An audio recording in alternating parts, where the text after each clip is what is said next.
In the village of Kunu, a place in the South African land, there lived a man called Kosa. He lived a simple life and he never liked women. However, there was a lady in exception, the beautiful Princess Naledi. Many times on his way home, he would come across the king's daughters with her maidens. He liked her, but he thought to himself that he could never be a worthy suitor to the king's daughter, and the king would never oblige to his request. Kosa was a devoted and skilled farmer who lived with his mother. He won't allow any lady to come in between him and his mother. He was someone that everyone liked, and he happened to be the choice of many ladies in the village, but he just didn't see why he should get married to them. He believed that anyone he marries won't take good care of his mother, and many wives hated their mother-in-law. As he grew older, his mother would call him asking him when he would give her grandchildren. She explained to him that he was her only son, and after the demise of his father, it has been only him she knew to be her family. Now, she was 80 years old and he was not yet married. She was concerned that her son won't get married after her demise, and that meant her generation was lost. So one day she took her son to a place called the Wishing Place, located in the trees and mostly avoided by people. To Kosa, the place was just a mirth and wasn't real, as said. Kosa never knew the full story of that location in the village, but stories had it that anyone that goes to that place and made any wish would surely see it happen.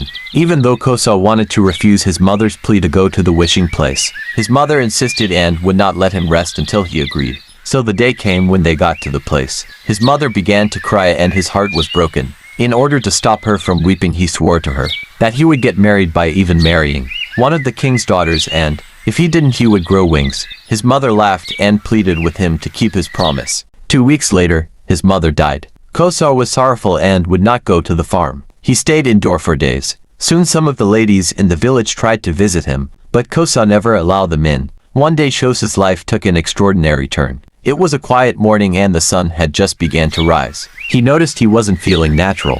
As he woke up, he discovered he had suddenly grown wings behind him. Kosa screamed out of fear as he saw the feathers flapping. Confused and frightened, Kosa rushed outside, flapping his new appendages. Villagers gasped and pointed, whispering "Cursed" and "Demon." They shunned him, fearing his supposed curse would spread. Desperate for answers, Kosa sought out the native doctor in the village. They performed elaborate rituals and chanted incantations, but nothing changed. The wings remained, a constant reminder of his isolation. Days turned into weeks, and Kosa became a recluse, hiding in his hut, unable to go to the farm. He could only feed on the food he stored in his house. He did everything to remove his wings, but they were so attached to his bones. One day, a royal messenger arrived, summoning him to the palace. The king, intrigued by Kosa's condition, wanted to see him. Before the king, Kosa told his story, pleading for understanding. But the monarch remained skeptical, fearing Kosa's presence would harm the village. He ordered Kosa to leave Kunu, banishing him from the only home he knew. Heartbroken, Kosa departed, his wings carrying him away. He wandered for days in the forest searching for a way to reverse his condition. One day, by a river, he remembered a forgotten promise he made to his dying mother to marry the king's daughter, and that if he failed, he would grow wings. Determined to fulfill his promise and regain his human form, Kosa returned to Kunu.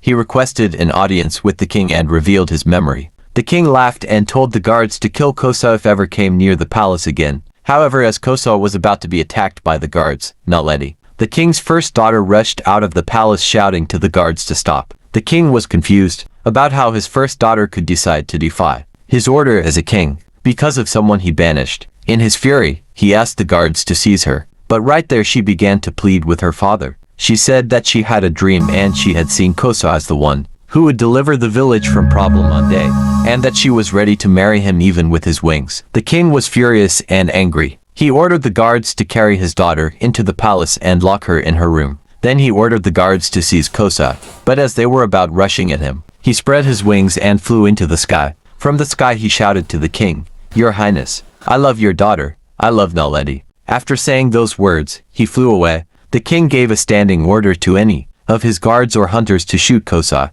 whenever he reappears in the palace. 2 days later, Naledi, sad and very quiet, was walking with her maidens along the river path when suddenly some armed men attacked her maidens. Naledi screamed as she was tied up by her captors. Her bodyguard fought but lost his life. Her maidens ran for their. The maidens rushed to the palace to report the case to the king.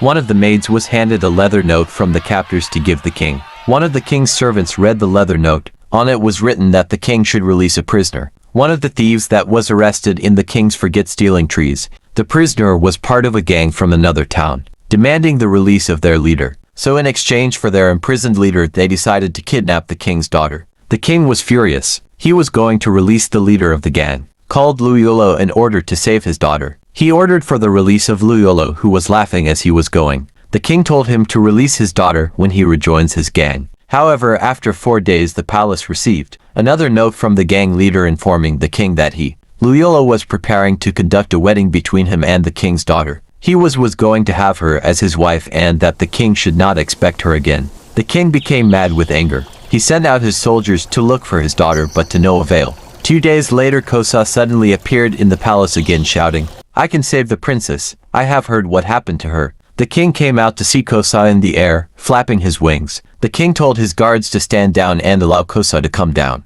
Afterwards, the king agreed that if Kosa could save his daughter, he would allow him to marry her. However, the king wasn't happy with the arrangement, but he had no choice. Kosa flew away and for 2 nights was searching forest from the air. He could see better from above and was able to trace the gang's hideout in the forest. In the morning, Kosa prepared to snatch the princess from the gang. They were performing a forced wedding for the princess when he spotted them. He alighted on a tree some distance away and could see them drumming and dancing. He saw Naledi wearing a colorful attire and his heart melted. He felt so disturbed, and as the ceremony continued, Kosa decided to risk his life. He knew that he could be fired at by the gang, but his patience was running out, and he hoped that they were not armed.